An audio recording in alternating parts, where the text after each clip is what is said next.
Hey, what's up, Teesside Vineyard? Elijah here. We met as a leadership team this week to really look at what the government have been advising us as a church in terms of gathering, and it's quite clear that they're saying social distancing. I hate it, I love you all, I want to see you this weekend, but I don't think we can do it. So for the next 3 weeks, we're going to pause our Sunday gatherings and our midweek events. That's connect groups and our ministries throughout the week.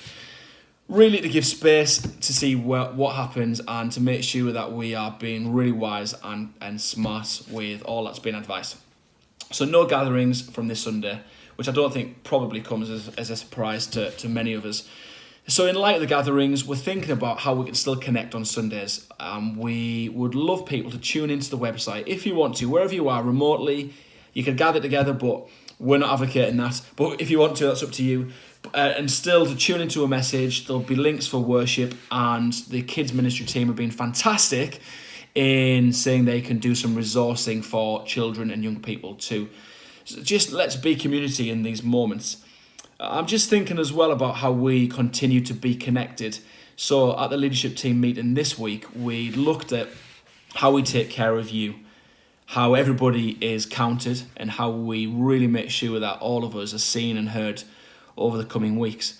So if you don't mind, we've designated you a leader. It's someone you know, don't worry. It's probably your connect group leader.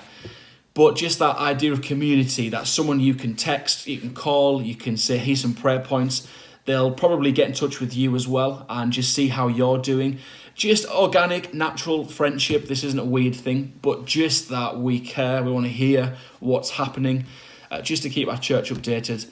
Those guys, if they're not on the leadership team, will feed that to the leadership team, and we'll be praying and taking action when necessary if supplies are needed or things need dropping off. It just gives us those action points, and we want to know that you are looked after in this really uncertain time. I hope you're doing okay. I hope that you are not seeing on the headlines, that you're not panic buying, that you almost face this with hope. I want to really encourage all of us to own our faith at the moment, to look for those opportunities where we can trust him. And it seems so easy to say, doesn't it, with lots of uncertainty. I know we face it too. But actually, I've been so reminded of his presence this week, and I want to encourage us all to lean in together and lean into him. We may, it depends on how we get on with the next few weeks, try and meet on Easter Sunday in an open air kind of gathering. But that depends, again, on advice and where we're up to. But it would be nice to kind of worship together at Easter and see where things are up to.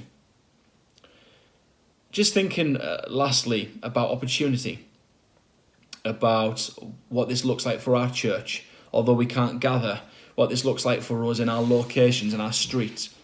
And you might see on Facebook, if you follow various Christians or churches, that lots of people in the UK are doing really amazing, profound, kind of simple things, but just amazing effects in terms of serving their street or pushing something through a neighbour's letterbox, just saying we're here, we can pray for you. If you need supplies, let us know.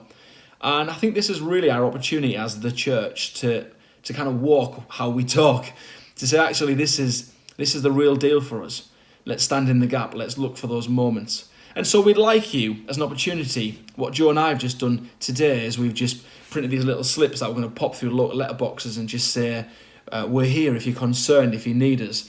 Let's create a WhatsApp group or whatever works in your context. But I wonder if you could do something similar. I'm kind of interested in the stories that'll come back, that the stories that we'll hear about of those moments of prayer or just conversation or just serving, and just as people are exploring something bigger than themselves. Is this the moment that we've been waiting for years? Let's continue to trust Jesus. Even when all else seems impossible, here's our lifeline and we cling to him. I'm praying for all of you. I hope you have that faith and assurance that he gives us, and we're here if you need us. Stay in touch and see you Sunday, 11 o'clock.